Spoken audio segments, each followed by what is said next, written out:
Colin Dominique, je suis installé donc au sein du GAEC de Barbezieux à Barba. Nous avons une production lait, viande, céréales, vaches allaitantes.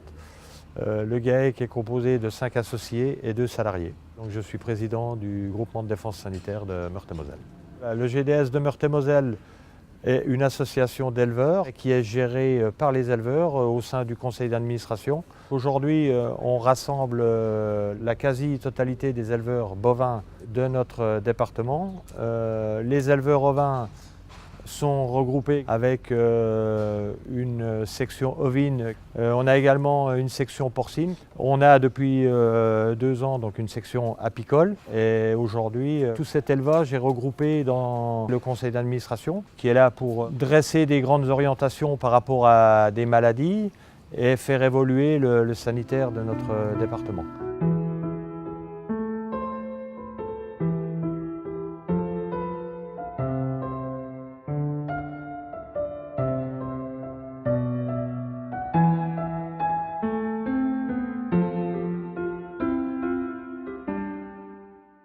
Je suis Régis Renner, membre du GAEC du Relais à Béchamp, administrateur GDS pour l'arrondissement de Briey, éleveur de vaches laitières et céréalier. Le GDS gère l'identification qui permet la traçabilité des animaux. L'effectif actuel est de 190 000 bovins en baisse et 1373 exploitations aussi en baisse. Le GDS est prestataire de services pour la Chambre d'agriculture pour l'identification. Dans ce cadre-là, il gère les anomalies, les éditions de passeports et les boucles, avec rigueur et activité de son équipe.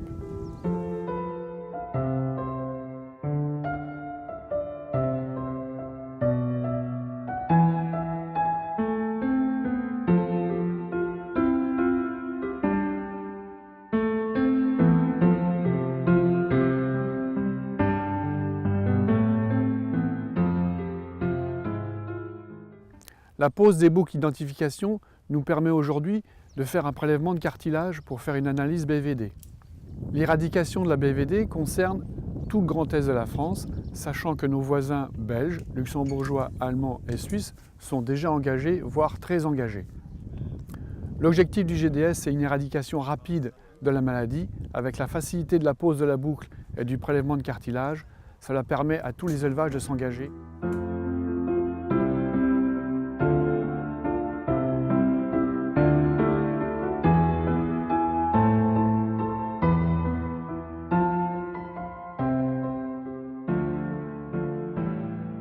Le GDS ne peut plus accepter de payer des plans d'éradication de la maladie, sachant que certains élevages se recontaminent au bout de quelques années, par mégarde ou par pression des voisins.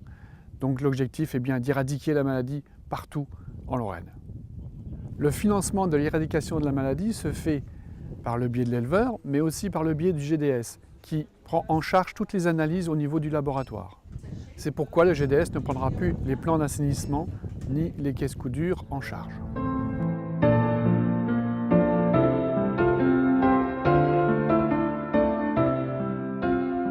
Ça fait une vingtaine d'années qu'on parle quand même d'Iber. Ça fait une vingtaine d'années que nous, au niveau de notre département, on a pris les choses en main pour arriver justement à assainir le département. Aujourd'hui, il fallait passer le cap supérieur. Il y a un nouveau décret. L'obligation de ce nouveau décret, c'est d'éradiquer la maladie. Donc ce nouveau décret se décline en plusieurs objectifs. La circulation des animaux pour arriver justement à avoir des circuits bien différenciés entre les circuits sains et les circuits d'animaux positifs. Après, il y a les prises de sang. Pour les élevages non indemnes, la prise de sang devra être faite avant la vente. Donc ne pourront partir dans des élevages négatifs que des animaux négatifs. Et quand l'animal arrive chez le cheptel acheteur, la prise de sang devra être faite minimum 15 jours après l'arrivée de l'animal. Comme ça, tous les risques sont pris en compte. Malgré tout, il y a eu des actions qui ont été mises en place. On a déjà, dans un premier temps, vacciné tous les animaux positifs. Cette vaccination a été faite par les vétérinaires, justement pour limiter vraiment ce risque de résurgence. On a aidé les élevages donc, à éliminer leurs derniers animaux positifs en moyennant une subvention. Ça a très bien marché. Les éleveurs ont joué le jeu.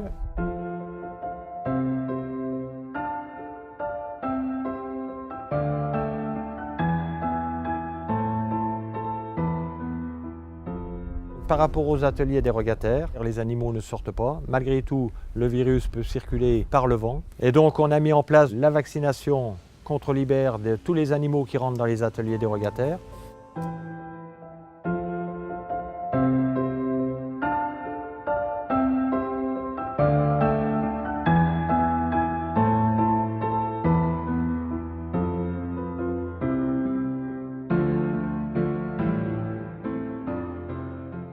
Donc je vais attirer quand même l'attention des éleveurs de notre département. On a un cheptel qui vient de se recontaminer et il lui restait quelques animaux positifs. Il y a eu 2 vaches mortes, des veaux malades, des problèmes sur le troupeau, c'est quand même pas sans conséquence. Aujourd'hui, il y a eu 900 animaux de vaccinés. Le coût pour le GDS, c'est 8 000 €.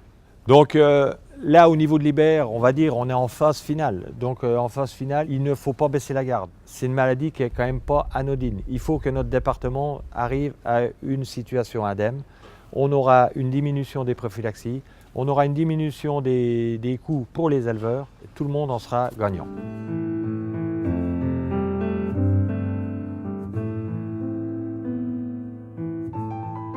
Hervé Dartois, agriculteur à Burtecourt-aux-Chênes, éleveur laitier, au sein de l'ERL du Haut-de-Fado, donc avec mon épouse. Donc je suis administrateur au GDS et membre du bureau. La paratuberculose est une maladie qui concerne les bovins, les ovins et les caprins. Alors même si le GDS en parle un petit peu moins que la BVD ou l'IBR, c'est quand même une de ses préoccupations principales. Donc ça fait de nombreuses années qu'on recherche la paratuberculose. Aujourd'hui, les vétérinaires n'hésitent pas à faire des analyses en cas de suspicion sur un animal malade. Et donc, en cas de découverte d'un animal positif, le GDS ouvre des plans de lutte contre la paratube. La paratuberculose est une maladie complexe qui nécessite une répétition d'analyses. Il ne suffit pas d'éliminer les animaux positifs. Il faut mettre en place des protocoles de gestion des naissances pour éviter les recontaminations, éliminer les lignées des vaches positives pour espérer s'en sortir assez rapidement. La complexité de la maladie et de la répétition des analyses qu'il faut faire, le coût de ces analyses rebute certains éleveurs à continuer, surtout dans ces périodes difficiles et de crise économique. Et donc certains choisissent d'arrêter, mais ce n'est pas la meilleure solution puisque si on veut s'en sortir, c'est la répétition justement de ces analyses qui permet d'aboutir.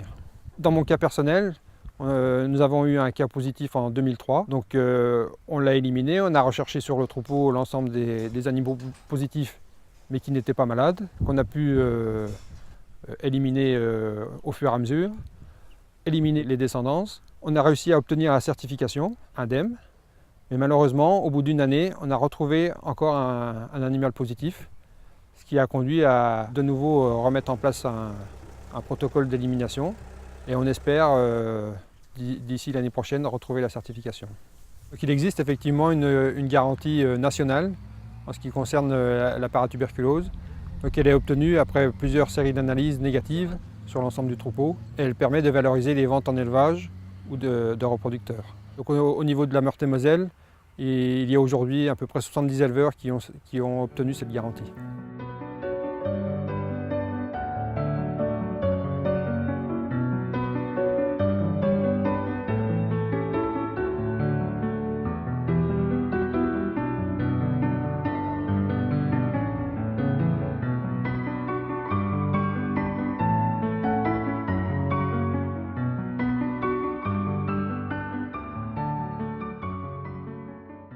Donc le GDS a reçu la délégation par l'État de la gestion des prophylaxies.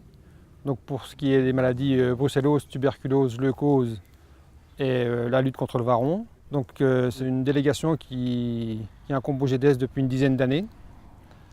En temps de travail, ça représente à peu près 15% du temps de travail du personnel du GDS. Donc c'est surtout une activité hivernale avec l'édition des DAP, les relances pour les prophylaxies. Les prophylaxies, c'est également les contrôles à l'introduction, l'édition des cartes vertes et les analyses sur le lait. Donc tout ça, c'est une activité importante pour le GDS.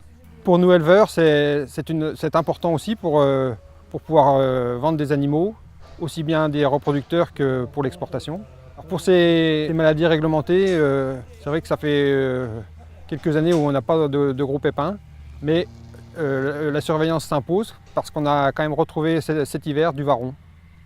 Donc il ne faut surtout pas baisser la garde. En ce qui concerne la tuberculose, on a des cas chez nos voisins, à Ardennais et en Bourgogne. Donc c'est pareil, il faut maintenir une surveillance renforcée. Pour que le GDS puisse continuer cette délégation, on lui demande d'être accrédité par le COFRAC. Donc c'est une accréditation complexe qui demande beaucoup de travail administratif. Et donc même si c'est quelque chose qui ne nous passionne pas tellement en tant qu'administrateur, c'est une nécessité pour le GDS.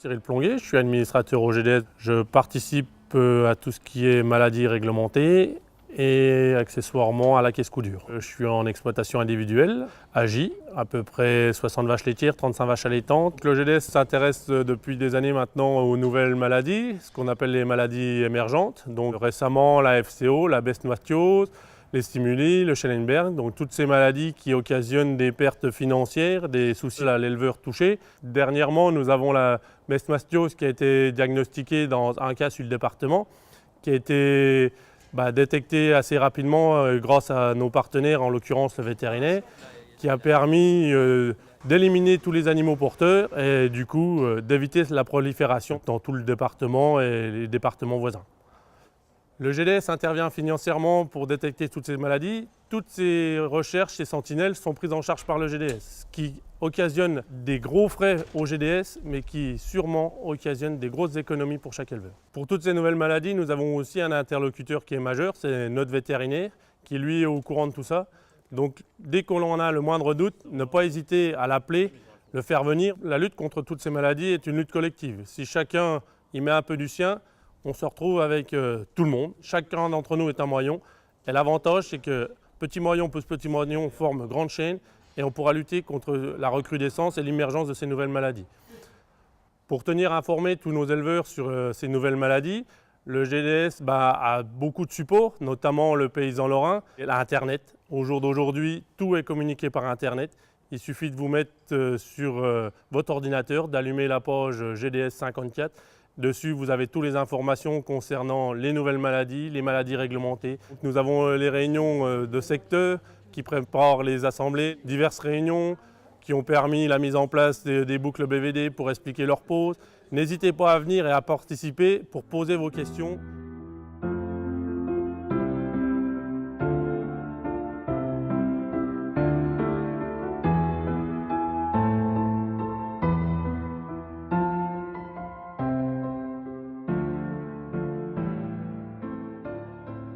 Richard Aubrion, je suis agriculteur à Beuvillé, en GAEC à 2, céréales vaches allaitantes. Je suis administrateur au GDS depuis une dizaine d'années et depuis un an je suis membre du bureau. 3/4 des avortements ne sont pas déclarés, pourtant il y a de l'argent à gagner en recherchant la cause de ces avortements. La perte d'un veau ou d'un agneau engendre une baisse du revenu, qui aujourd'hui sur nos exploitations n'est pas négligeable. Il ne faut pas faire que l'obligatoire, il faut pratiquer des analyses plus poussées telles que l'alimentation, l'eau et rechercher les carences sur les animaux. Donc c'est pour ça qu'il est important de contacter son vétérinaire lors d'un avortement. Le GDS propose des aides à la carte, ce sont des aides techniques et financières.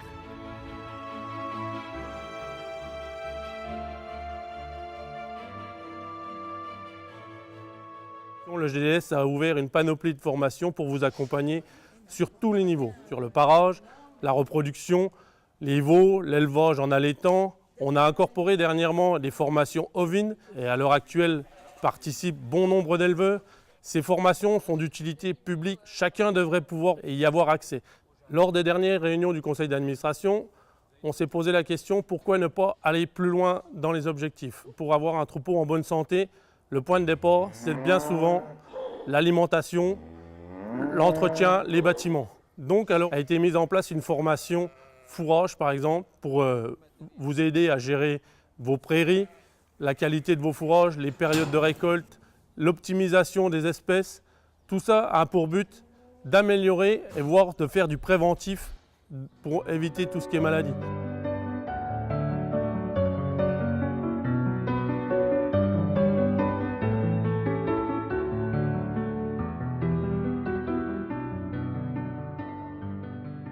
A été mis en place les audits afin de pouvoir prendre spécifiquement chaque poste sur l'exploitation. Il y a les audits bâtiments, les audits soins des veaux, les audits abreuvement. Un audit a pour but de remettre tout dans l'ordre, c'est-à-dire tout simplement de mettre l'animal en bon état, en bonne forme. Ces audits sont réalisés en étroit partenariat avec le GTV. Quand on est touché personnellement, on a un soutien de notre vétérinaire, mais il ne faut pas oublier notre GDS qui nous accompagne pour toutes ces maladies. Le GDS peut vous accompagner pour que vos animaux soient en bonne santé, vous aider à la prévention ou à éviter l'augmentation de la maladie sur votre cheptel. Le but, c'est que chacun puisse lutter et gagner autant au niveau économique qu'au niveau moral.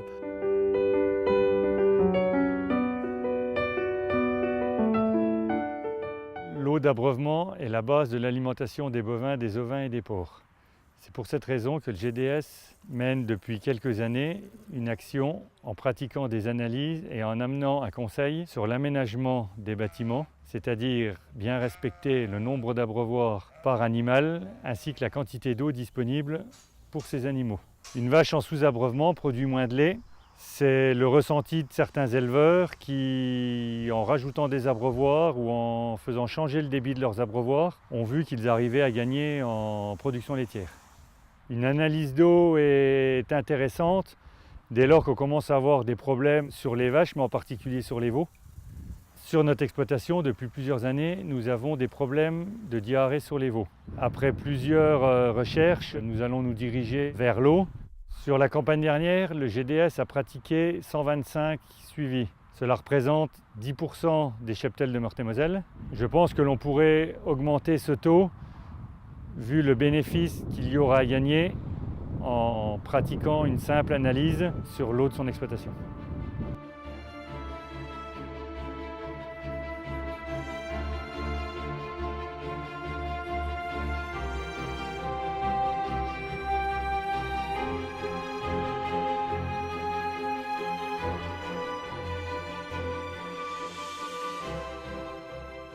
Bien sûr, je me sers d'Estelvage pour les déclarations de naissance, pour les notifications. Le sanitaire, toute ma pharmacie est sur Estelvage. On gagne un temps précieux par rapport à un carnet sanitaire écrit à la main. Estelvage est un outil informatique créé par des éleveurs et différentes OPA. Estelvage regroupe la gestion administrative, le suivi du troupeau, le sanitaire, le résultat des analyses.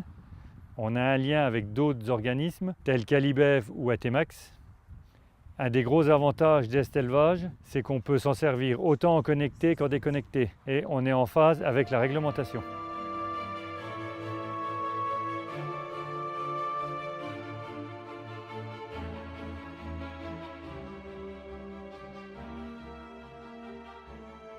Le GDS, c'est quand même une partition à 4 mains. Parce que si tout le monde n'est pas sur le même diapason, on n'y arrive pas. C'est cette force mutuelle qui fait qu'on avance. Et cette partition à 4 mains, c'est les éleveurs, le GDS, les vétérinaires, le laboratoire, via le conseil départemental, la DDPP, c'est-à-dire les services de l'État.